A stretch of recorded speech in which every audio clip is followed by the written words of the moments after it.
everybody?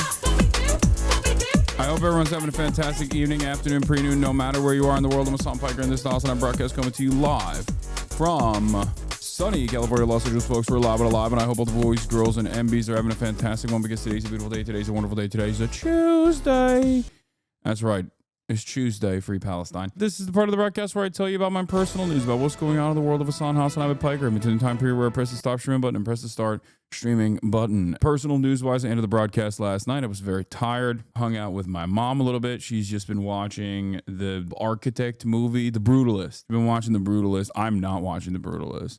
And she's also making these like sick cottage cheese and egg muffins, basically.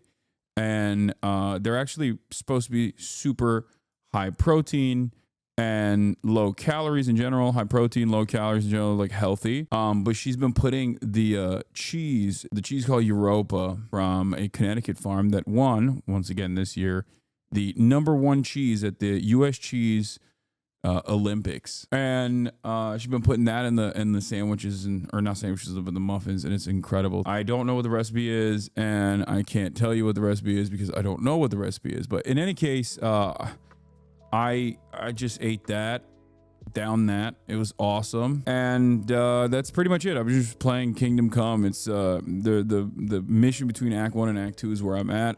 It was wonderful. There was Ottoman shouts out to the cannons. I don't know if the cannons were actually used pre-1453 in Europe, because I might be wrong on my history, but I'm fairly certain that the Mehmed the Conqueror actually used cannons in 1453 in the siege of Constantinople. And in the process of that siege, cannons became more frequent, and it was basically an introduction of cannons in warfare during sieges. But of course, the game Kingdom Come Deliverance actually predates the siege of Constantinople by 50 years. I think it's like around 50 years, and yet there's actually a cannon in it. I still liked it. I enjoy it very much. I enjoy the game very much. Stop trying to make Ottoman Empire talk happen. It is happening. My real Ottoman Empire. I always think about the Ottoman Empire and not the Roman Empire. Anyway, KCD2 is a little liberal with the cannon, but not outrageous. The first land-based mobile weapon usually credited to Jan Žižka, who deployed his oxen-hauled cannon during the Hussite Wars of Bohemia, 1418 to 1424. However, the cannons were still large and cumbersome. Oh, okay, so it is Jan Žižka who deployed the first cannon in the Hussite Wars of Bohemia in 1418.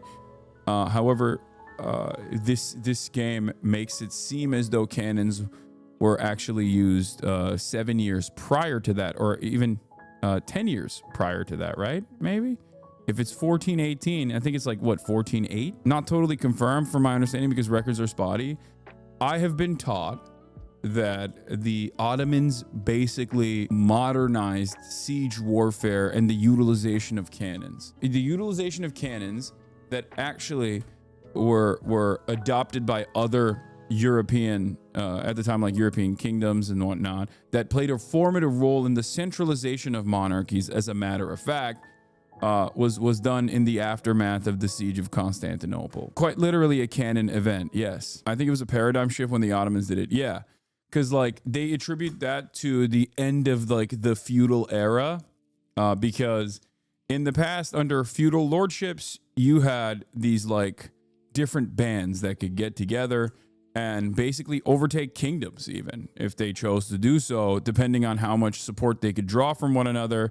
And there wasn't a lot of centralization. Part of that was because siege warfare was quite difficult, virtually impossible. And the cannons actually destroyed that notion, because now you could blow up walls. It wasn't just like, you know, axing the wooden gates or trying to draw up ladders on the side of these fortresses. It quite literally was being able to blow holes through these massive walls like that allowed kingdoms, like people with a lot of money, basically monarchs, people with a lot of money, to be able to dominate fortresses, leading them to basically pay fealty and never step out of line. FY, the director and lead writer of Kingdom Come Deliverance, is a Gamergate supporter. Yeah, I don't care.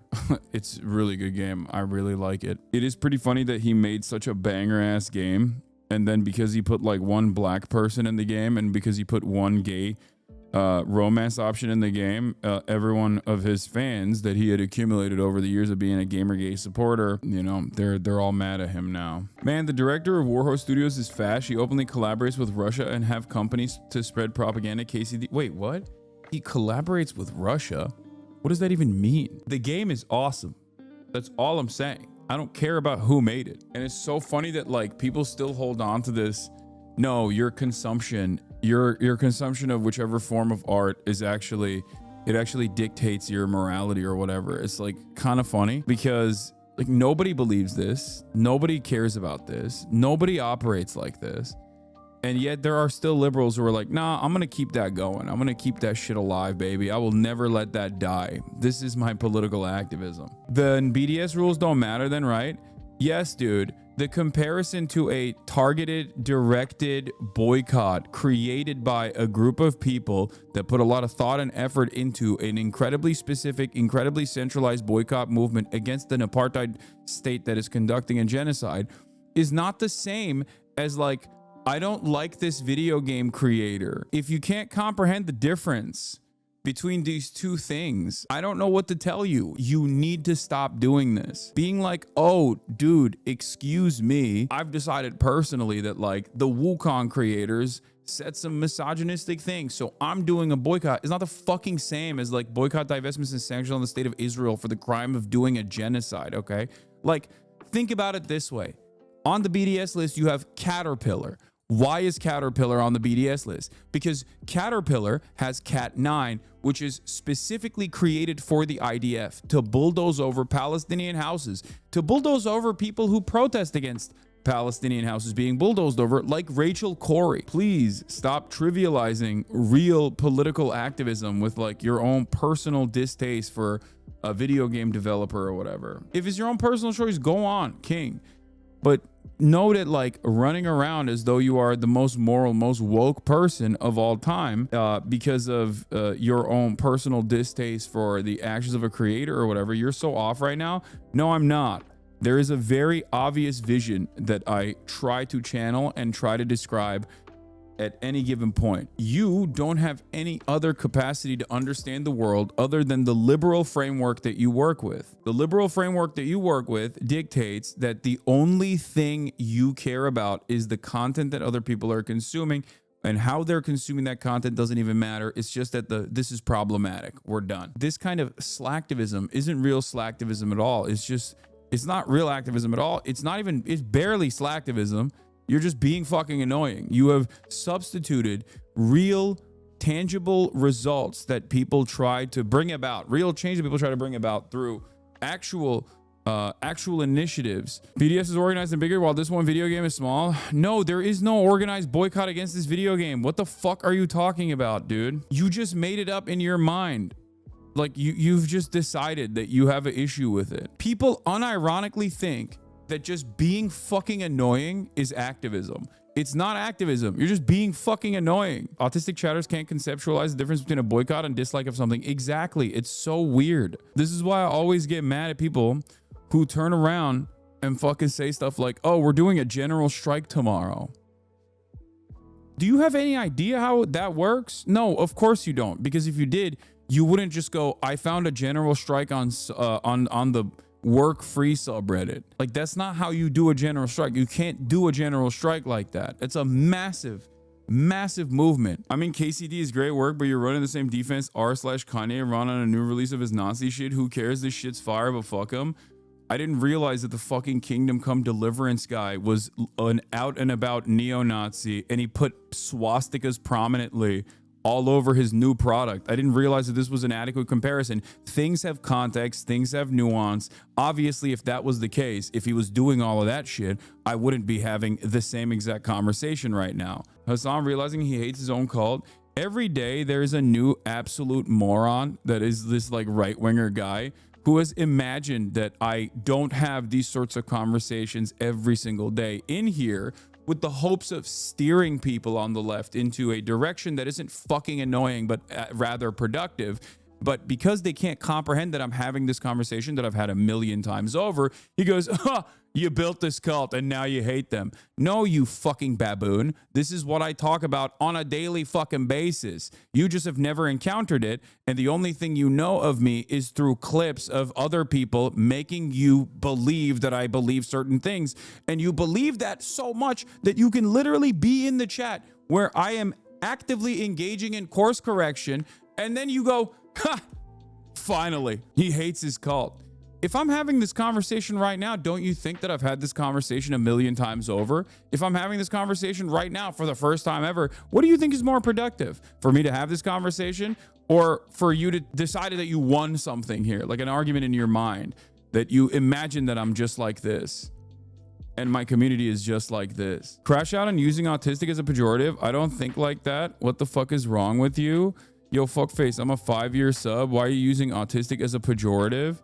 First of all, I'm a 5-year sub. I don't care how many years you've been in here. You've been in here for 5 fucking years. What are you talking about? Crash out? What is happening today? I started off 33 minutes in and we got a bunch of fucking morons in the chat. Why you being an idiot then, bro? I'm not. I think you're the fucking idiot right now. First of all, it's my word too, okay? I can use it if I want to. That's number one. Number two, this is the most autistic community of all time. Yourself included, clearly. What the fuck is your problem? Nah, fam. Many people agree with me. Okay, good. Go hang out with them then. You offended me. We face ableism every day. Oh, I offended you because I use autism as a terminology in my lexicon. Okay. Let me ask you something. Do you think this is a solid way to approach activism in your mind? This back and forth that we have in this community is what differentiates the medium itself than in comparison to every other way of both organizing or even consuming the news. But in that process, there are a lot of people who come in here and masquerade as though they have valid concerns without recognizing that sometimes there's going to be things that offend you. Bro, I run a mutual aid network in my city. I got it, dude. I got it. I understand. You're not listening to what I'm saying though, okay? I don't care what your background is. I don't care what you've done in the real world. You're still being fucking annoying in this situation by tone policing as I'm actively talking about how the left should stop doing this. This is being annoying as a substitution for thinking that you're doing activism. That is not the case. That's your perception. I'm receiving whispers from people who agree with me right now.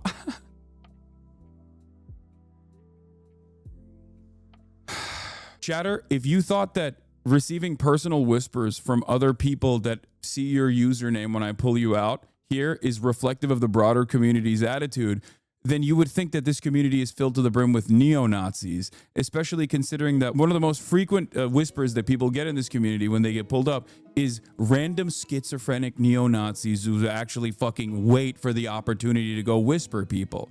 Yes, I'm sure some people agree with you. Please move on from teaching this guy social skills. No, it's very important. If this guy actually does like mutual aid, runs a mutual aid network in his own fucking community, he is a community organizer that also behaves this way in the real world. That's not good. It's not a good and accurate reflection of left activism in general. This kind of shit is genuinely fucking annoying. What the fuck does Hasan even do? Nothing.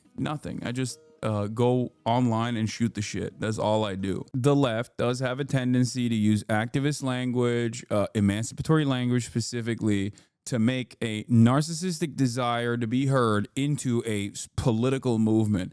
And you do it more and more often. And I think it's incredibly harmful to any kind of solidarity. And I think that it plays really well in these sorts of communities. It was literally a part of the fucking CIA handbook, dude. When the FBI and CIA were doing COINTELPRO, they straight up created field manuals for disrupting leftist organizing. And in the fucking field manual, it straight up says, be an annoying fucking scold. I'm paraphrasing, but it's straight the fuck up. Use process and be an annoying scold over and over again and rage bait to stop solidarity dead in its fucking tracks. So yeah, there is in historic left movements, there's a term for it. It's called wrecker behavior. And unfortunately, because all other expressions of radical politics have been completely fucking shut off from mainstream discourse. Any kind of like Marxist politics, real labor militancy is completely stopped dead in its tracks in leftist discourse, and even on college campuses, as a matter of fact, especially because it goes against the well-established hierarchy of the ruling class dominating over the working class, that the only permissible radical politics comes from identity. This does not mean that we cast aside different identities. It's not like saying, you know, yeah, be racist. That's the whole point. You got to be racist to be working class. That's not what I'm saying at all. You can never throw that away. You can never stop advocating for other people. That's the entire purpose of leftist movements in general. In any case, here's what I wanted to show you, and this is obviously the simple sabotage field manual. Make mistakes in quantities of material when you're copying orders. Confuse similar names. Use wrong addresses. Multiply paperwork in plausible ways. Start duplicate files. General interference with organizations and production. Insist on doing everything through channels. Never permit shortcuts to be taken in order to expedite decisions. Make speeches. Talk as frequently as possible and at great length. Illustrate your points by long anecdotes and accounts of personal experiences. Never hesitate to make a few appropriate patriotic comments. When possible, refer all matters to committees for further study and consideration. Attempt to make the committees as large as possible, never less than 5. Bring up irrelevant issues as frequently as possible. Haggle over precise wording of communications, minutes, resolutions. Refer back to matters decided upon at last meeting and attempt to reopen the discussion about the advisability of that decision. Chat does this without a fucking CIA field manual. Chat does this on its own because we have this somewhat selfish tendency to refuse to analyze things, refuse to interpret things, and try to understand where someone is coming from, and then instead go, no, this is my plight, this is my cause, this is completely fucking unacceptable that you're doing this. This doesn't mean that there's no room for dissent, for the record. Of course there is. That's what makes this process more enjoyable in general. Having said that, stop being woke and soy, okay? Stop being woke and soy. That's what I'm gonna start saying.